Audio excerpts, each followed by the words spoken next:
Então vamos elevando o pensamento a Deus, a Jesus, agradecendo a oportunidade da vida, né? E de tudo que ela nos dispôs por misericórdia de Deus. Pai nosso que estás nos céus, santificado seja o teu nome, venha a nós o teu reino, seja feita a tua vontade, assim na terra como nos céus. O pão nosso de cada dia nos dai hoje e sempre. Perdoa, Senhor, as nossas dívidas, assim como perdoarmos aos nossos devedores. Não nos deixeis cair em novas tentações, mas livra-nos do mal que existe dentro de nós mesmos, porque é teu reino, o poder, a glória, a justiça, a esperança e o amor para todos sempre. Que assim seja. Vamos do Evangelho segundo o Espiritismo, capítulo 13, que a mão esquerda não saiba o que faz a direita. Guardai-vos, não façais as vossas boas obras diante dos homens, com o fim de serdes vistos por eles. De outra sorte, não tereis a recompensa da mão de vosso Pai que está nos céus. Quando, pois, dás a esmola, não faças tocar a trombeta diante de ti, como praticam os hipócritas nas sinagogas e nas ruas, para serem honrados dos homens. Em verdade vos digo que eles já receberam a sua recompensa.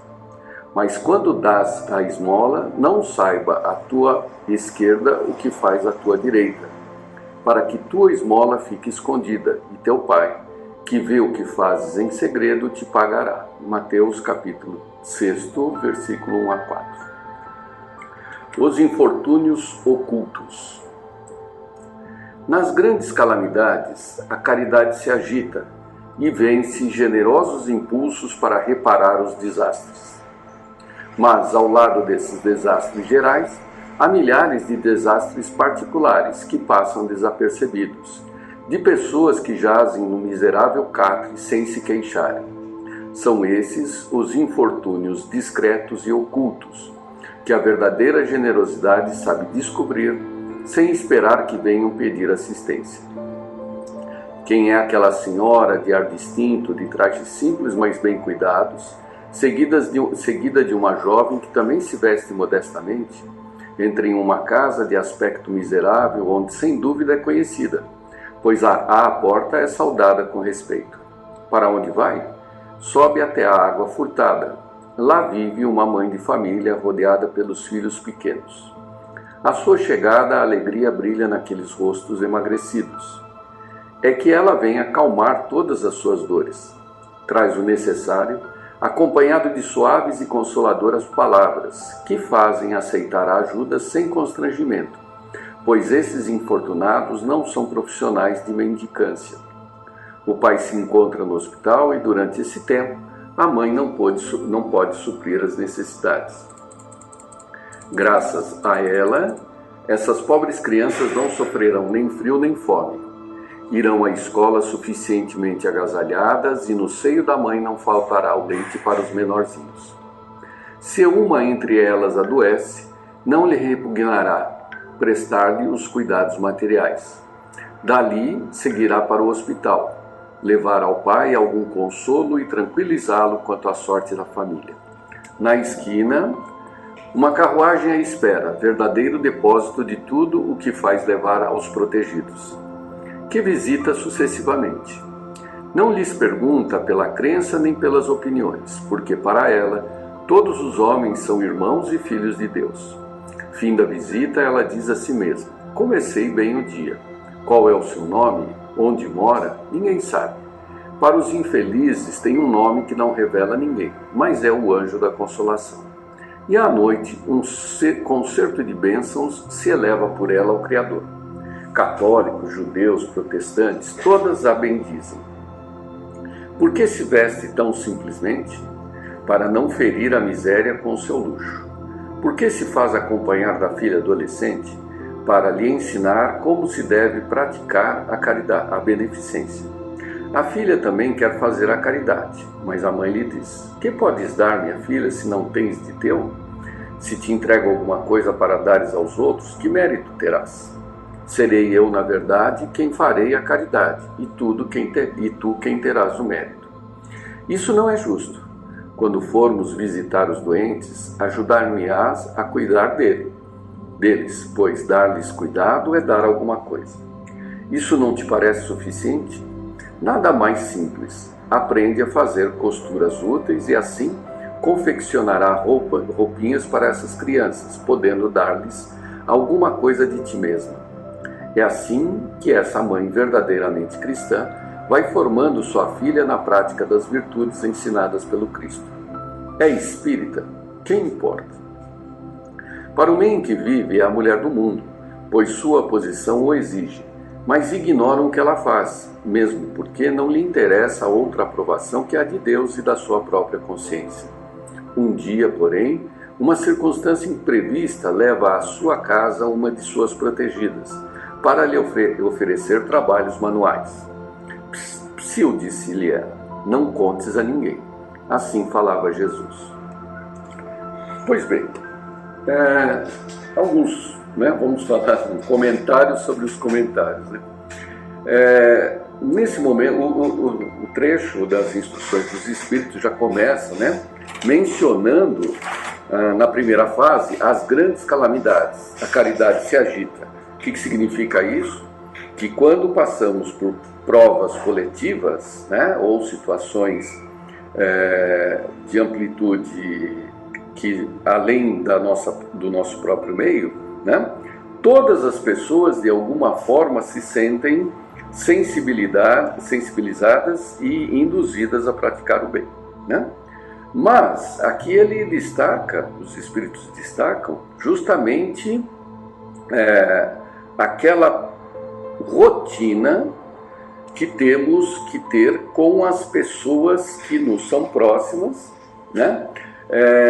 fazendo da caridade um hábito cotidiano. Tanto que no texto ela fala, comecei bem o dia. Quer dizer que tudo que ela fez no texto, tudo que foi descrito no texto, ela fez logo de manhã.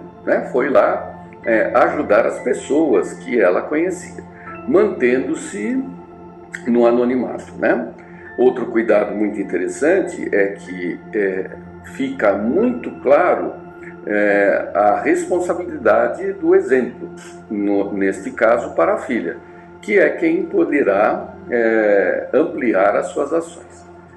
Olhando de uma forma mais ampla, nós percebemos que existem duas vertentes, duas fontes de relacionamento. A primeira é aquela que nos é imediata, que é aquela mais fácil de identificar, porque estamos imersos no mundo corpóreo, que é a sociedade, as pessoas que nos cercam, a começar pela família, que se estende depois para toda a nossa volta, que são os nossos irmãos, alguns mais para primos do que para irmãos, primos aqui no sentido jocoso de que são as pessoas com quem temos menos afinidade, Mas são essas relações colaterais porque são ao lado, elas representam todas as nossas significações, tudo que fazemos conscientemente, na sua grande maioria, é relacionada a essas pessoas, os papéis que desempenhamos, as funções, o trabalho, os nossos valores, valor aí aquilo que você dedica mais tempo da sua existência. Quanto maior aquele conceito como valor, mais tempo você se dedica a ele. Então, se você se dedica expressivamente à família, então a família para você é um valor importante. Para outras pessoas, a família não representa grandes valores, por exemplo, para uma pessoa solteira, falando aqui da família que ele constitui.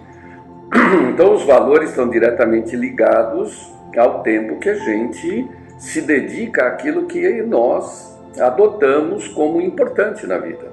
E os nossos valores, eles na sua grande maioria, eles são colaterais, nós estamos preocupados com o nosso emprego, com o nosso estudo, com o nosso ganho, a nossa aquisição. Esses são os valores, né?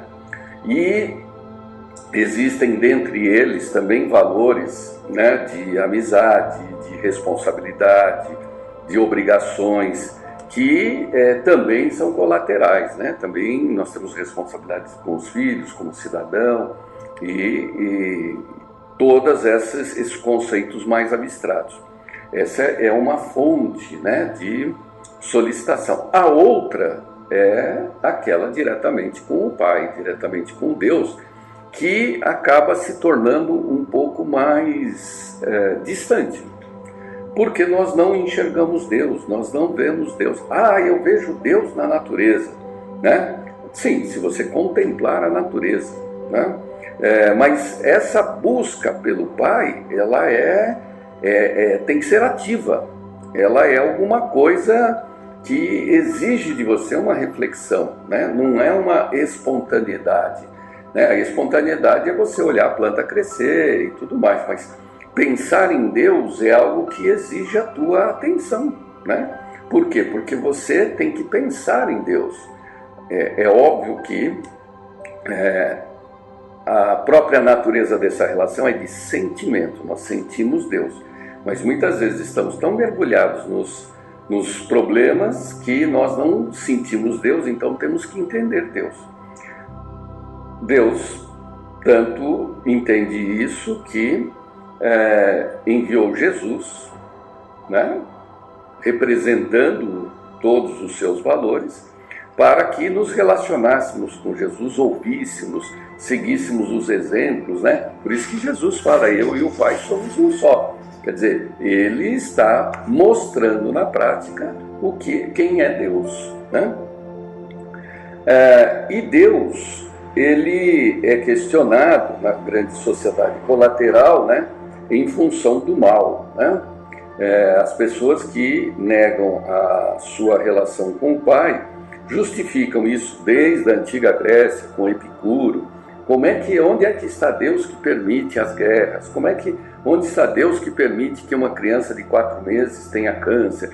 Onde está Deus que permite que existam os pedófilos, estupradores, as guerras, os males? Portanto, como predomina o mal, né, então esse Deus não existe, né? É interessante que, já comentamos isso, que Santo Agostinho, ele coloca, né, que o mal não existe, porque ele é a ausência do bem, né? Ele diz que o mal, o que é o mal? É aquilo que não é o bem. Já tem outros questionamentos que falam, olha, eu conheço muito mais o mal do que o bem, então seria melhor definir ao contrário, o que é o bem? Aquilo que não é o mal, porque eu convivo com o mal, né? Eu tenho muito mais possibilidades de convivência com o mal do que com o bem, então eu deveria fazer o contrário. Isso Leibniz fala, né?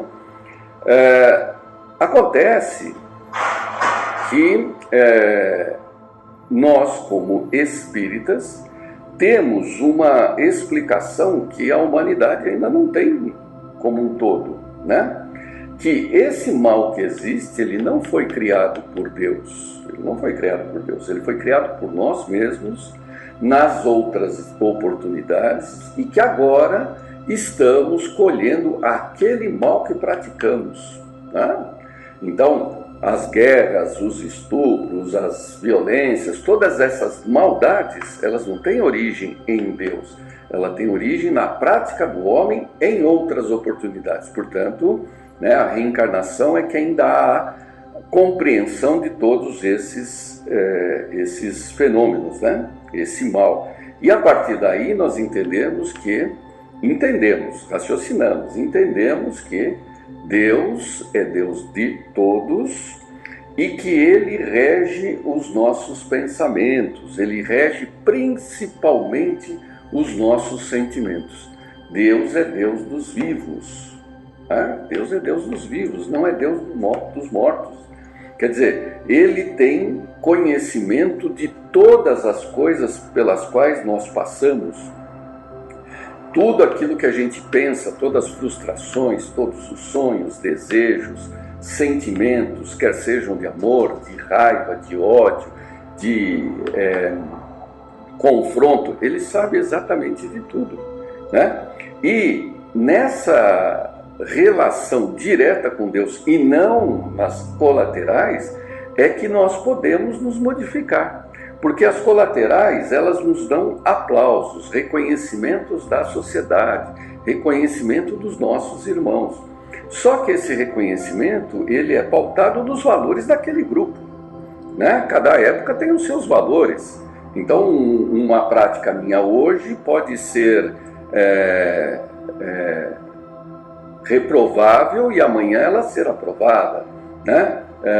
Por quê? Porque ela muda com a sociedade. Agora, as minhas relações com o Pai, não, essas são definitivas, essas são seguras, né? Essa é a mão direita. Então, existe a metáfora da mão direita e da mão esquerda, em que aquilo que você faz com a mão direita é aquilo que você se relaciona com Deus, que é a caridade, né? A caridade é o amor de Jesus, né? É o amor. Na época, amor para Jesus, em grego era ágape, né? No latim é carita, né? Que é coração, é amor. Então, a mão direita faz as coisas que tocam o Pai. Já a analogia com a mão esquerda é aquelas coisas que estão relacionadas com a sociedade. Não tem nada a ver com direita e esquerda. Direito é bom e esquerda é ruim. Isso é bobagem, né? Isso, tanto que as pessoas chamam a mão esquerda de sinistra, né? Como se ela quem apunhalasse. Bobagem isso. Existem culturas que valorizam a mão esquerda, tanto que eles começam, por exemplo, a dar os primeiros passos com o pé esquerdo. Ué, por que eu começo com o pé esquerdo? Porque é o lado do coração. Então, todas as minhas ações estão pautadas de acordo com o meu coração. Então, só esse parêntese aí, direita e esquerda não tem nada a ver com bom ou mal, nem com um é Deus e outro é sociedade. É só uma comparação, né? É só uma metáfora aí, né? Então, quando pautamos as nossas ações, pensamentos, nós temos que colocar como maior valor não aqueles valores da sociedade, são os valores com o Pai.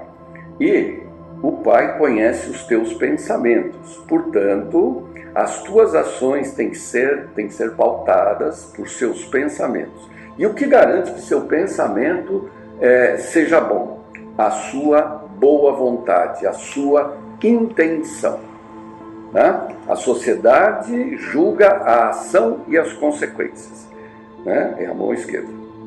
O Pai julga antes da ação, a sua intenção.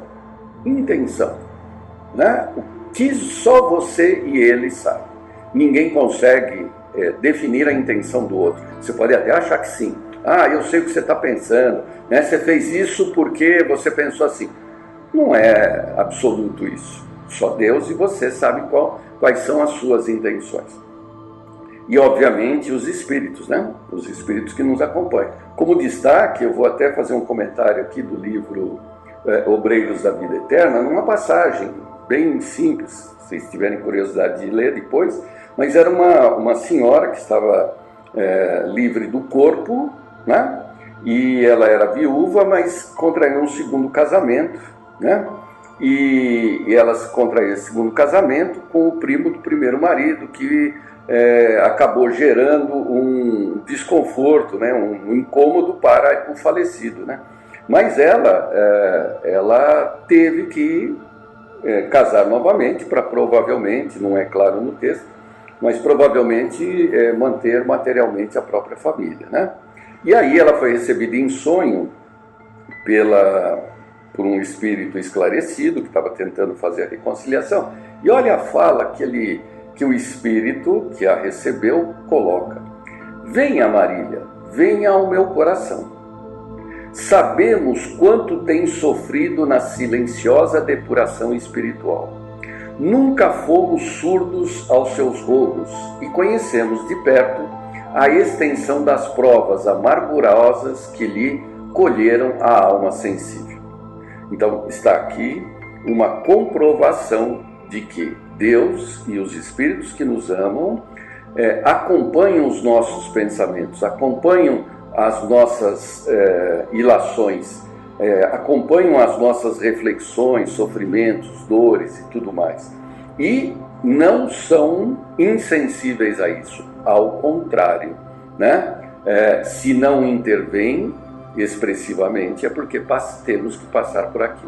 Então, que as nossas ações sejam pautadas por boa vontade, com intenções, buscando interpretar a vontade de Deus, independente do julgamento das ações e consequências pelos nossos colaterais, né?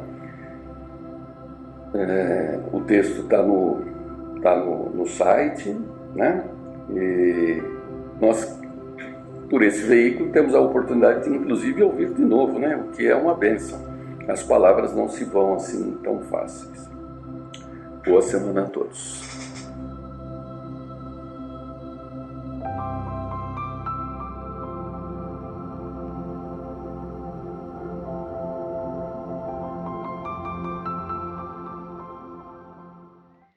Boa noite a todos, meus queridos amigos.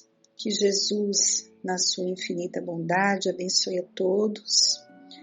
É com muita alegria sempre que estamos mais uma vez reunidos para estudar a doutrina espírita.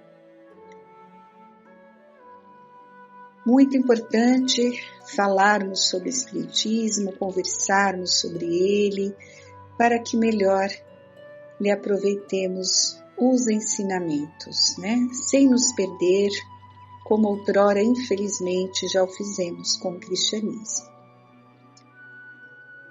A morte, por exemplo, é um tema que o Espiritismo nos esclarece de maneira lógica e eficiente. Na verdade, o Espiritismo matou a morte, ao nos provar a possibilidade de nos comunicarmos com aqueles que, como Kardec nos diz, nos antecederam na pátria espiritual. Já sabemos que somos espíritos eternos, ocupando os corpos físicos compatíveis com as nossas necessidades evolutivas. A Terra pode ser para nós uma escola, um hospital, até um cárcere, mas não é o nosso lar. Estamos aqui cumprindo uma etapa necessária ao nosso aprimoramento espiritual, que é a finalidade maior da vida no corpo físico. Quando termina essa etapa, retornamos ao nosso lar verdadeiro, que é o mundo dos espíritos. A nossa verdadeira morada é lá. Aqui é só um lar temporário, passageiro. Isso a doutrina espírita nos revela de uma maneira clara, colocação realizada pelos benfeitores amigos. Eis que somos espíritos. Assim, olhando a vida material sob o ponto de vista de espíritos, percebemos a morte não como um castigo, mas como um fim natural das atividades daquele espírito na vida material. A morte física faz parte, portanto, da vida física. Desse modo, podemos entender as mortes que consideramos prematuras, as mortes das pessoas amadas, né? Então, todos nós, quando renascemos, sabemos que um dia esta vida física vai se cessar. E nós temos que entender isso, nos prepararmos para esse momento de separação. Na realidade, é separação que acontece. Continuaremos, né, ligados eternamente, porque nossa alma continuará vivendo. E quando compreendemos essa lei espiritual, nos sentimos mais consolados. O que, claro, não significa ausência de dor, de sofrimento, provocado pela ausência física de quem estávamos acostumados, né? Então é natural nós nos entristecermos no momento dessa separação, porque somos muito apegados ainda, né? Então não tem como você não sentir nada. É natural a dor, o sofrimento que acontece, né? No momento da separação, quando o tempo vai passando, a ausência daquela pessoa que nós estávamos ali acostumados a conviver. Kardec, para que melhor entendamos, dá-nos um exemplo. Suponhamos que estamos presos num cárcere, junto com o ente amado, e alguém vem e o liberta, antes de nós. Se o amamos de verdade, vamos nos rebelar contra essa libertação, por considerá-la prematura? Vamos lutar para mantê-lo preso apenas para o termos junto a nós? Não é interessante pensar assim?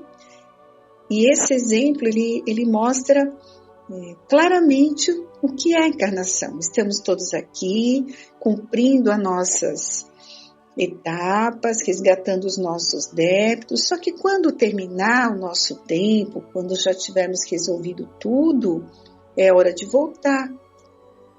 É um momento importante, cumprimos, vamos voltar, vamos ganhar a libertação. E a gente vai querer que a outra pessoa fique conosco, porque eu tenho que ficar mais um tempo, vou querer que o outro fique sofrendo aqui comigo, né? Então, não podemos ser egoístas, né? Cada um tem o seu tempo, aquele que cumpre corretamente, chegar a hora do retorno, nós temos que compreender que para ele é o melhor, né? Porque Deus sabe o que é melhor para cada um de nós. A lógica nos diz que não, claro, nós não vamos querer, né? Deixar que a pessoa só porque nós queremos. O espírito, ele anseia por essa liberdade. É porque nós não estudamos, não nos espiritualizamos, não acreditamos, mesmo estudando às vezes na doutrina espírita, né? Ainda somos muito apegados a toda a questão material, a presença física. Esse é o problema. Nós não a enxergamos aqui como a nossa verdadeira morada, apesar de repetidamente falarmos isso, né? Os que já estudam a doutrina espírita há muito tempo, sabemos que aqui não é a nossa verdadeira morada. Então, quando o espírito termina sua vida aqui, o seu tempo, e retorna, para ele é uma nova etapa.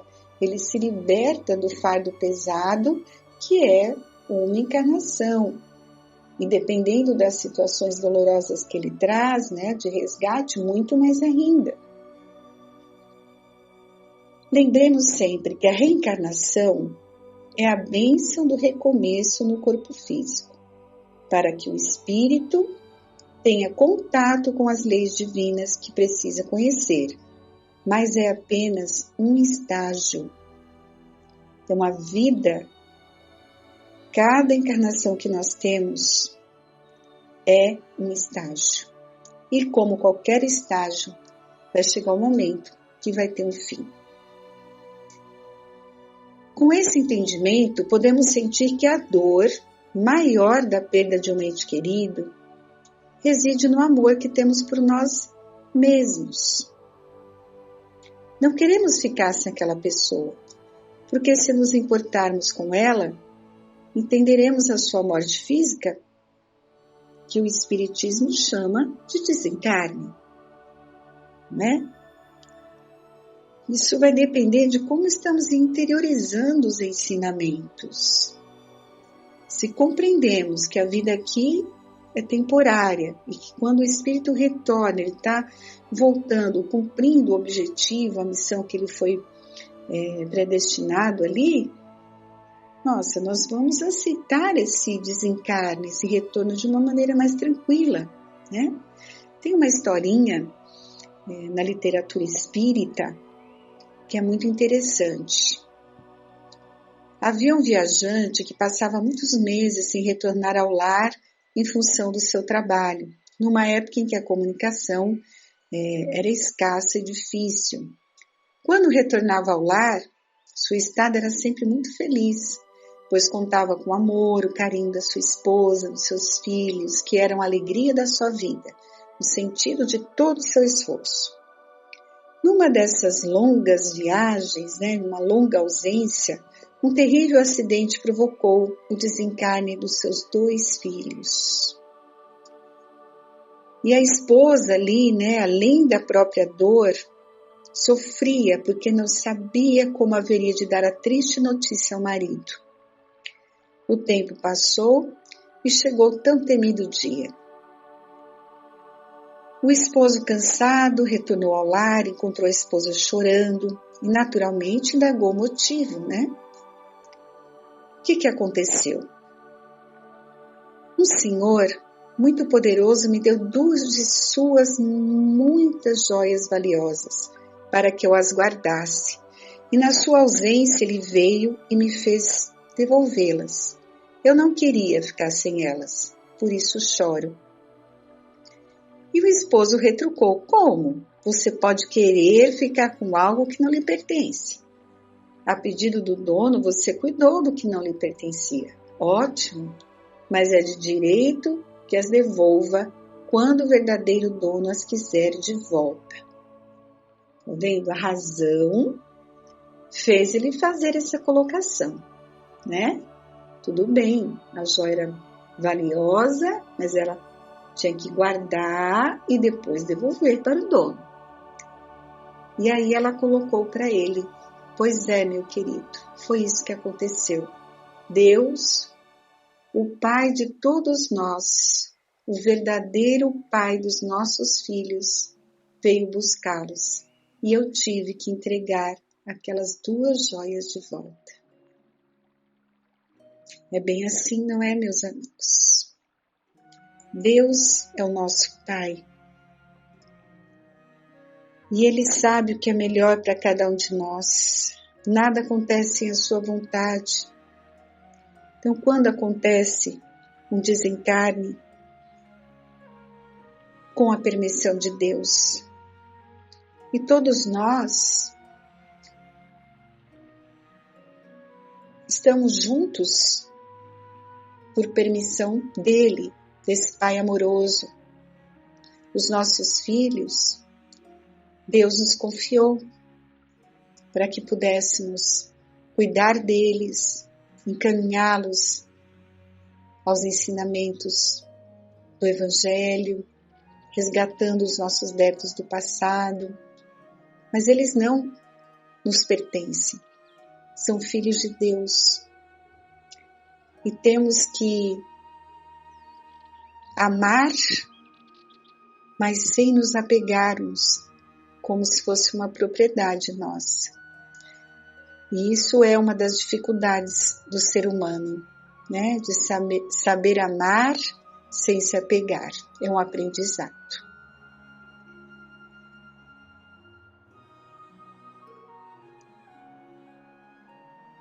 Como você pode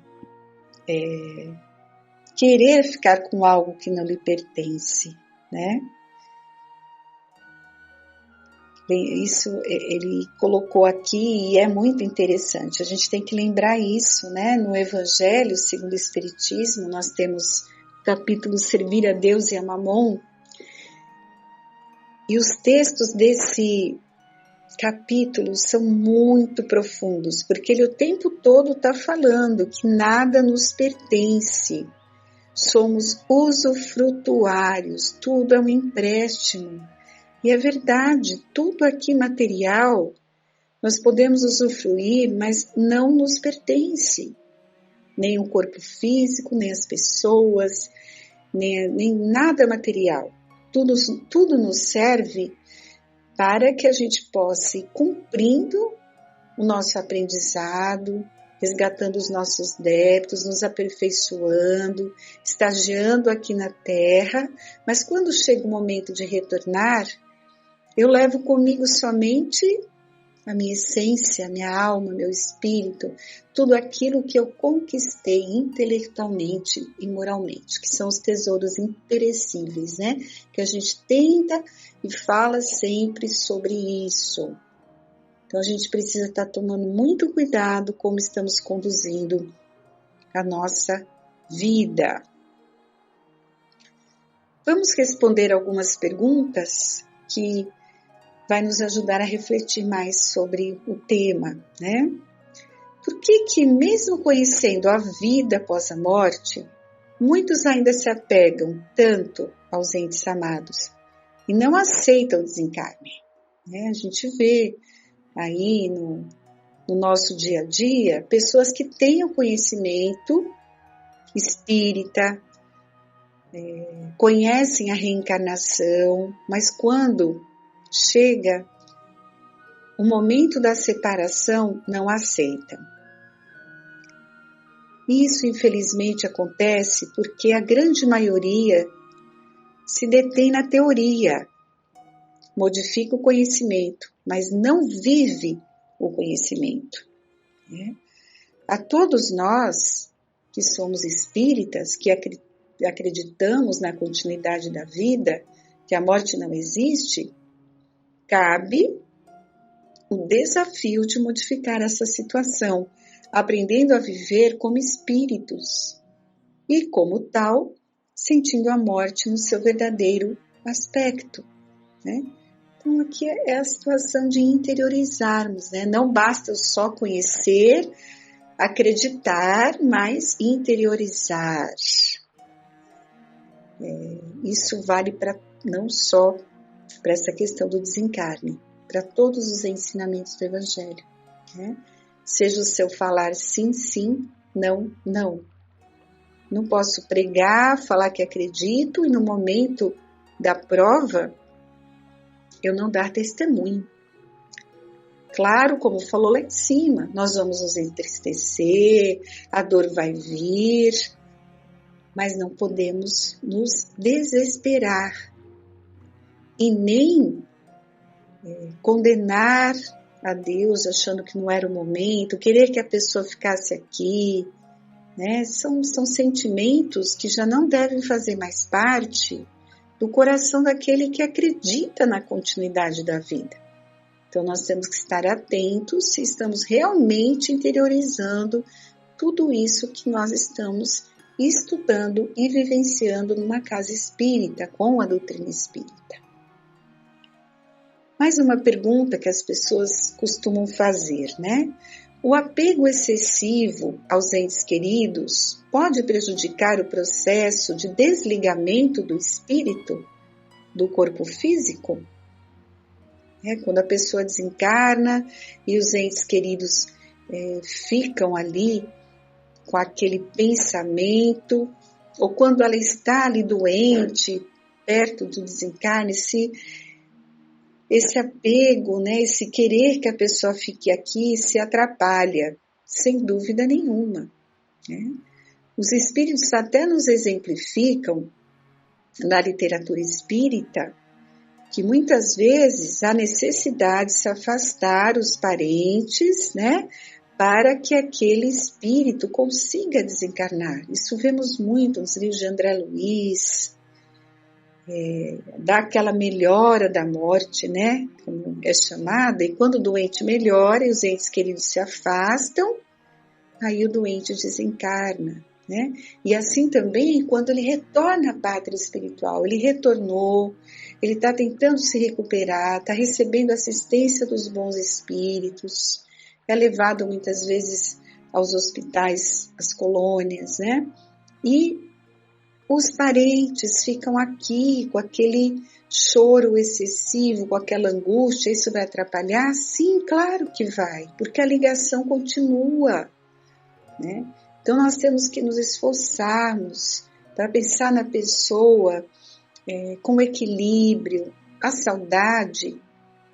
tudo bem, é positiva, mas desde que seja uma saudade carinhosa, estejamos em prece por ele. Se ele estiver bem, receberá a nossa prece como um bálsamo, um estímulo. E se ele não estiver bem, essa prece vai ajudar no socorro, no seu tratamento. Então nós temos que controlar as nossas emoções, né? Nada de desequilíbrio. Temos que nos confortar, pedir a Deus, compreender que aquele coração que tanto amamos, ele continuará ligado conosco. Só estamos em lugares diferentes. O desespero só vai fazer mal tanto para quem partiu, né, para quem ficou aqui. Então a gente precisa tomar muito cuidado com essa postura. Como as pessoas podem vencer o sentimento de perda quando do desencarne de uma pessoa muito querida? Em primeiro lugar, considerar que nunca existe perda, né? A morte do corpo físico jamais separa os que se amam. É preciso que entendamos que não somos daqui, não somos desse mundo.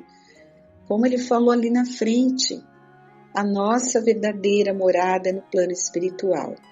E os que morrem no corpo físico apenas nos antecederam no mundo espiritual, para onde vamos todos nós um dia. Procurem compreender isso. Não é fácil para todos nós que ainda não valorizamos, né, o espiritual mais do que a matéria. Mas somos espíritos, criação de Deus, esse potencial está em nós. Então a gente precisa começar a desenvolver essas percepções. O que precisa acontecer é que esse conhecimento todo que a gente está tendo com a doutrina espírita saia da teoria para a prática. E é preciso que nos conscientizemos de que somos espíritos e não corpos físicos.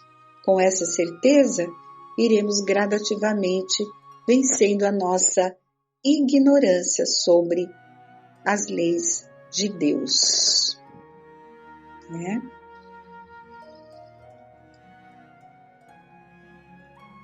Então, quando oramos, né, pelos que amamos, estão nos planos espirituais, eles ouvem, eles sentem a nossa prece. Quando somos espíritos, né, estamos no plano espiritual, não ouvimos com os ouvidos, né? Nós ouvimos com toda a alma. Então, em outras palavras, isso significa que sentimos sim as mensagens que vêm do mundo material para todos nós. Então, é muito importante a prece por todos aqueles que retornaram à pátria espiritual, com muito carinho. A lembrança é importante porque eles recebem esse pensamento. Agora temos que nos controlar no sentido do desespero, da angústia, porque isso fará muito mal a eles e a nós também, né? Então, em qualquer situação, a caridade é como uma onda de amor que nos envolve, e aos desencarnados, a quem amamos, consolando, fortalecendo e auxiliando no progresso de que necessitam. Então fica aqui a nossa reflexão desta noite. Muitos gratos a Deus pela oportunidade que nos concede de podermos estudar a doutrina espírita. Possamos valorizar sempre tudo que nos é concedido, compreender a nossa responsabilidade com a divulgação da doutrina, com o exemplo, e ampara-nos, Senhor, na nossa caminhada. Fortalece a cada um de nós a vontade, o desejo firme, a coragem para as nossas mudanças tão necessárias. Que a tua luz e teu amor envolva a todos que nos ouvem nesta noite, Senhor. Que assim seja.